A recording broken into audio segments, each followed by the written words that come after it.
Hi, my name is Tanner Huber, and I am one of the GTAC directors for the State Board of Accounts. A good internal control system is vital to your city or town. It is such an important topic that we try to include various aspects of internal controls at each of our training sessions. In this section, you will find the following videos to watch: Getting Started with Internal Controls, the SBOA approved training video required under Indiana Code 5-11-1-27, and a Cities and Towns Internal Control webinar. This is a webinar that is geared specifically for cities and towns and is supplemental to the approved training materials. And we'll talk about all of that in a few minutes. You will also find the following handouts: Indiana Code 5-11-1-27, the Uniform Internal Control Standards for Indiana Political Subdivisions, and the Internal Control Training Certification Form.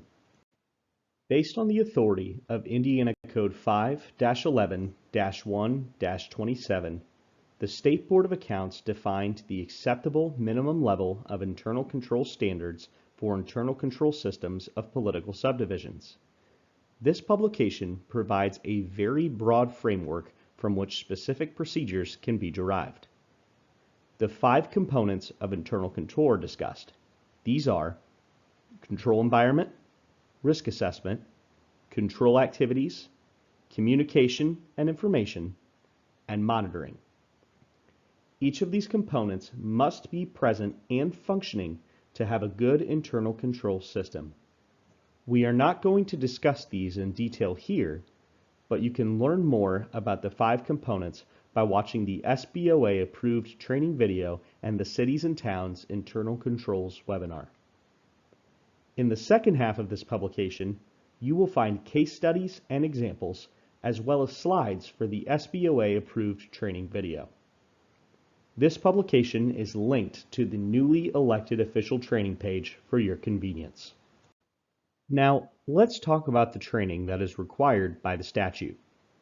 Indiana Code 5-11-1-27 requires all personnel to receive SBOA approved training on internal controls.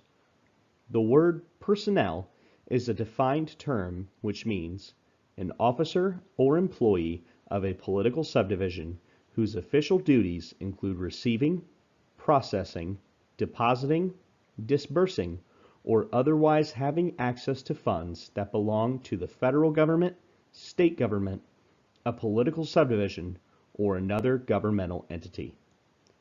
For the purposes of Indiana Code 5-11-1-27, the requirement is met by watching the SBOA approved training video or another approved option. This is a one-time requirement for all personnel. Due to the importance of internal controls, we always recommend additional training. Examples of additional training are contained on our website. We highly recommend that you watch the Internal Controls webinar for cities and towns, which is linked to the newly elected officials page. So, how do you find these approved materials? You will find a link to this webinar located on the newly elected officials page of our website. This video will meet the requirements of training pursuant to Indiana Code 5-11-1-27. However, other training materials have been approved for use in lieu of the SBOA webinar. For a list of those options, please see our website under the topic of Internal Controls Approved Training. Please note that the Cities and Towns webinar on internal controls is not part of the approved training program. Rather, it is supplemental information. Once you have watched the SBOA approved training video, you will need to document this on the certification form. You will find this form as a handout for this section, and you can also find it on our website under the topic of internal controls. You only need to do this one time unless your city or town has enacted a more strict policy. Keep this certification form with the records of your office for audit. We also recommend that you locate the certification forms for training received by personnel prior to your taking office. This way, you have documentation to show that all necessary personnel have received the training. Again, this training is only required one time for each person unless your city or town has enacted a more strict policy. One of the requirements in Indiana Code 5-11-1-27 is for Council to formally adopt the minimum level of internal control standards as defined by the State Board of Accounts. Now, this should already be done, but we would recommend that you locate the adopting ordinance or resolution so that you can properly answer questions on the annual financial report. Council is also responsible for making sure all personnel are trained. However, you will want to track the certification forms and work with Council to make sure all personnel are trained so that you can properly answer questions on the annual financial report. We will have a separate webinar on the annual financial report, but when you submit the annual financial report for 2023, you will be asked two questions about internal controls. One is whether your city or town has adopted the minimum level of internal control standards, and two is whether all personnel have been trained on those standards. Here is what the questions will look like. You will certify that your city or town has adopted the minimum internal control standards as required per Indiana Code 5-11-1-27, and, if yes, that all personnel defined by Indiana Code 5-11-1-27 received training concerning the internal control standards adopted by your unit. As you will see in the training video and Cities and Towns webinar, there is a distinction between adopting the policy to follow the minimum level of internal control standards, which should be in the form of an ordinance or resolution, and actual procedures that you put in place to meet those standards. The policy provides a broad framework which is applicable to any unit of government. The procedures are specific to your unit. For example, the standards require the development of control activities to prevent or detect errors.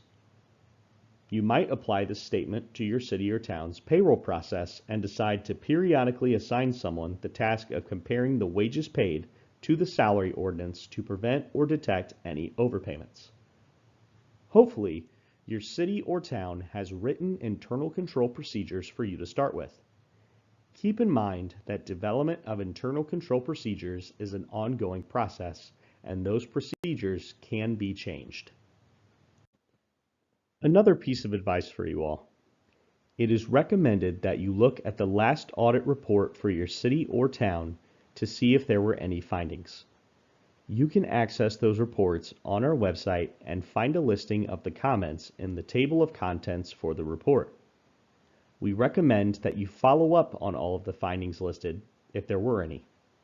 For purposes of this discussion, please make sure that any internal control findings have been addressed in the procedures of your city or town. Here is a summary of the recommendations we have. First, watch the SBOA Internal Controls webinar or other approved training. Then, find your city or town's ordinance or resolution adopting the Uniform Internal Control Standards.